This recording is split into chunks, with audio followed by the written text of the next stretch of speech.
ดีค่ะยินดีต้อนรับสู่ช่องลุงเสือภาษาชาแนลนะคะมาเด้อเราหิวแหงเอาบักมืดว่ะบักมืดว่ะมันมาลี่อยู่ห้องไฟนี่ละว่าจังไปกูมาเหี้ยเนาะชื่อตำมงอีกกูว่าแล้วดูเราจะตีนบ่ไม่เห็นลาวตำมงกูถามเจ้ากูจะกำลังตำมงกันไอ้ลูกกินนะกูเห็นอยู่นาราคาเนี่ยจากเมื่อแต่ถามเนาะโอ้ยบะฮุงกับบะฮุงขูดเอาซ้ำเอาอัน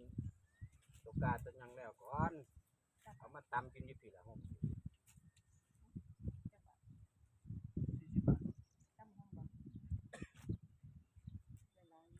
เป็นเด็กต้นมะฮุงประดาโอ้ยดกเลย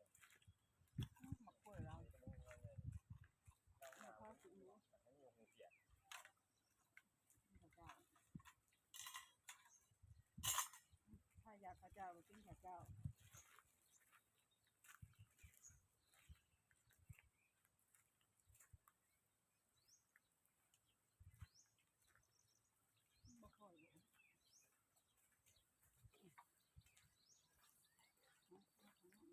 ที่ตัวที่ละคนกันนะยุ่งมีเก็บเกาะไปกันต้นกระดาษแล้วก็เอาอยู่ใส่ลงไปทำเนี่ยน้อยน้องเกียร์อยู่เมื่อเช้าเขาเก็บอยู่ใส่หนาเงินต้นแม่งลูกหนาเงินแต่กูคิดตรงหังก็ฝ่ายเจ้าใส่ก้อนนี่แหละลายเจ้าใส่มะกอกบ้างเลยคือสิกินมะกอกมาก็แดก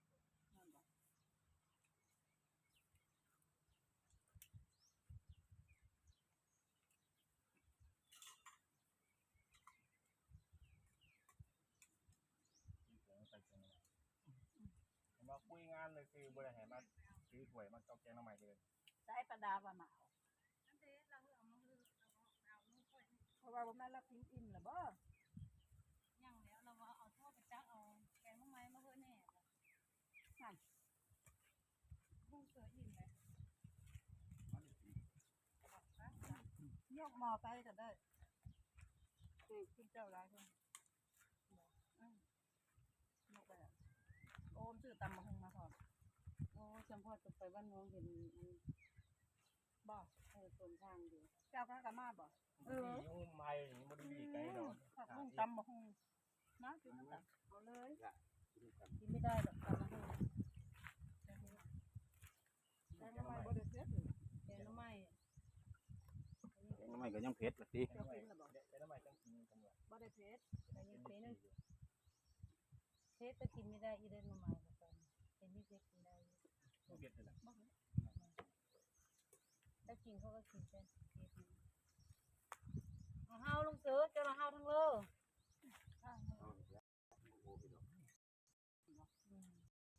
เขาได้เอามาอีกนะคะ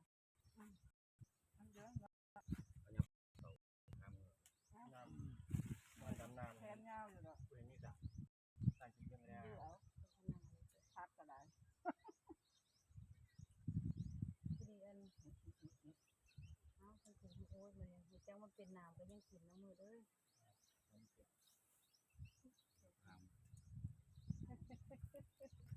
มันเจ้าว่าน้ำก็ยังเยอะมันแซ่งานของเขาไปแล้วต้องได้กินขนาดต้องไม่จำกัดอ่ะ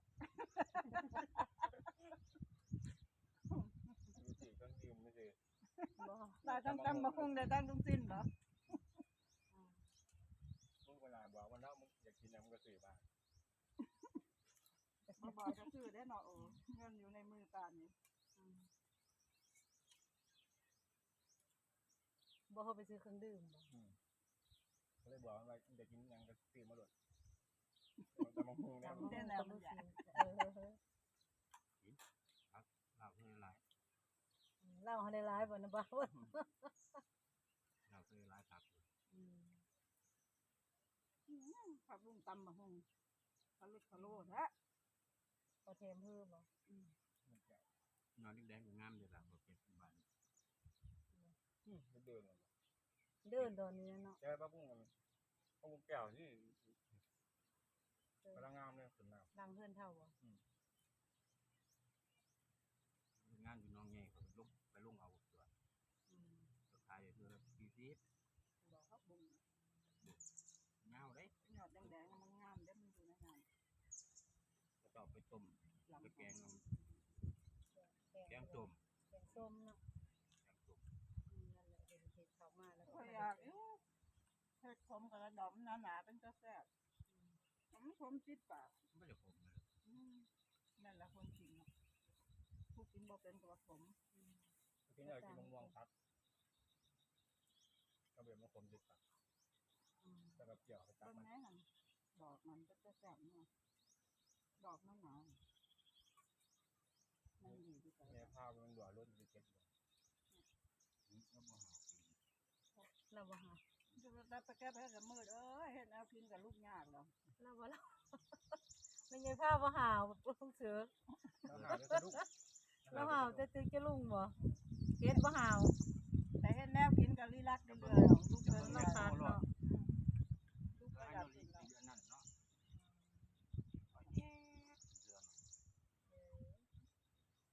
อน แต่เฮาถ้าเกิดเป็นพร้อมลูกเราก็ยังคัดแล้วเพราะก็ยังเก็บระบบเข้าแล้ว เราลูกยาก เพราะว่าการอื่นมาเมื่อคืนว่าเรากินดอกทานไปก่อน เราว่าบ่ ไปแล้วเบา พาลูกชายมาก่อนชายมามื้อใด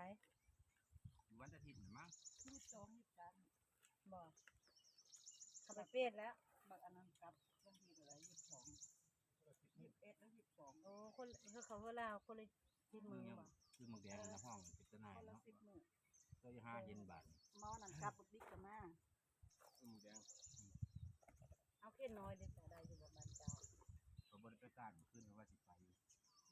บวกมามันโค้มกันบัดนี้ พ่อก็ได้อยู่หน้านี่สิไม่ได้การบ่ มันจะไข่ได้บัด มั นี้ นบ่จับเบาพวกเกี่ยวนี่ผิดทำผิดมันบ่จับแล้วมันโค้งกันดูว่าคัดจังมาเขานี่ตัวยังไงมันบ่จับเนี่ยโอ้ยยังไงแต่ใหญ่ ทางเอ้ย คัดจังมาเขากำลังกันโค้งกันอยู่ เขาไปกลับเอาบ่เขาเว้าอันเขาเว้าลุงไปก้านซ้ำแจ้งบ่ซั่นตอนมันโคมเดียวมันละได้เทื่อละ2ตัวไม่ได้ไหวเด้ ไปไว้ไข่พร้อมได้บัดนี้ ได้ว่า มึงก็ใจบุญเนาะมึงก็บ่ได้กินล่ะ เอาลงอ่ะลายน้องเหมือนได้แต่บ่จับมาบ่จับ มึงก็กินแต่ต้มไข่เว้ย ไปยิงให้ได้กบไม่ได้กบตัวนี้แห่กันนะหมด บ่ น้ำ ซื้อนี่ ก่อน พบหองอยู่ได้โอ้ ตำบักหุ่งกับบ่เผ็ดได้ย่ะ ห้องหลายอยู่บ่เผ็ดไว้น้องไข่ ตำเผ็ดก็กินบ่ได้ หาเป็นอันนี้อยู่ พริกแดงซื่อ แล้วเป็นคนแบบ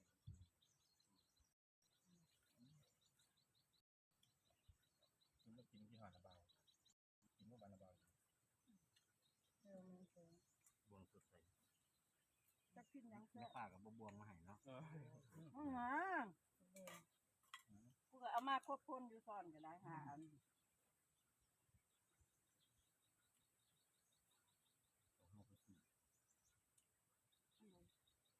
แถมสอนกิน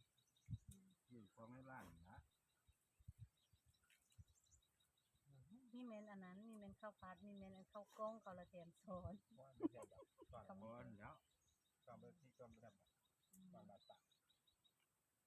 คือละเฮาฝากกับความยากสอนนึง ผมก็บ่ได้ เด้อ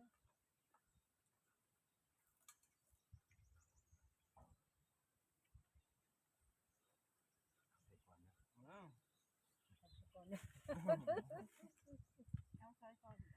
เอาเพิ่นเอิ้นว่าเอา อ้าวบ่ คือเห็น3ซ่อนหา ก็คือตะมนห้อง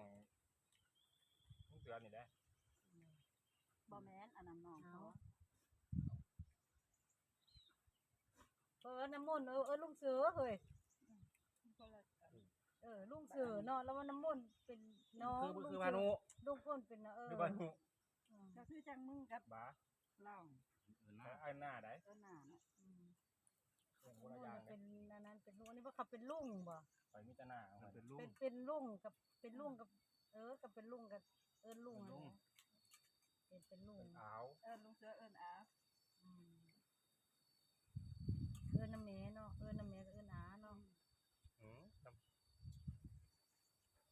แต่เขาเป็นลุงเนาะก็เอิ้นแต่ลุงเขาเป็นลุงน้ำลุง ก่อนที่หน้าเบิดโอแม่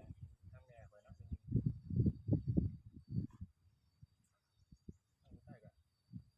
เอาอาฝังจะหน้ามีเอากับอาเลยจะบ่ฟังพอ มันเคยเห็นรักจะสวยอย่างนี้เจ้าเราเป็นสอง ไอ้พวก ชอบมันเอาไปที่เขาว่า ข่อย ได้ อยู่เลย คือก็มีเอสเพลอว่าเขาเอสคลิปเพลอภาษาตามหามีเห็นเดียวตั้งแต่เกิดแล้วตามหานั่นแล้วไปเห็นเดียวให้น่ะบ่มืดคือมีเอสเนาะตามหาบ่ ตามย่างมัน เห็นข่อยอยู่ ใหญ่แล้ว ก็เห็นข่อยอยู่ บ่ อยู่น้ำกันจนใหญ่แล้ว โอ้จนใหญ่แล้วบ่ จบโรงเรียน เราจึงได้ไปเนาะบ่ บ้านก็อยู่ใกล้ๆกันบ่ทำงานคนบ้านกัน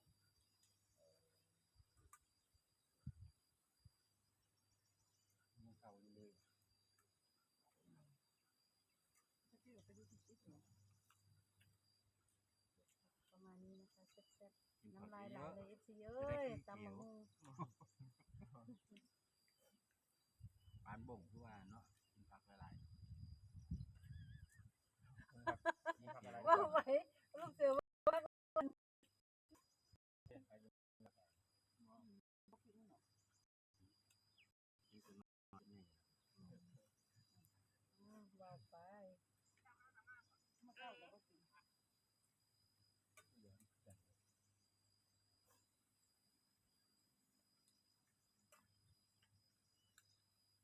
ตำ ไป ไว้ ไปยังเกินไปในบ้านไม่ถึงเลย หลายเลยเนาะ40 บาท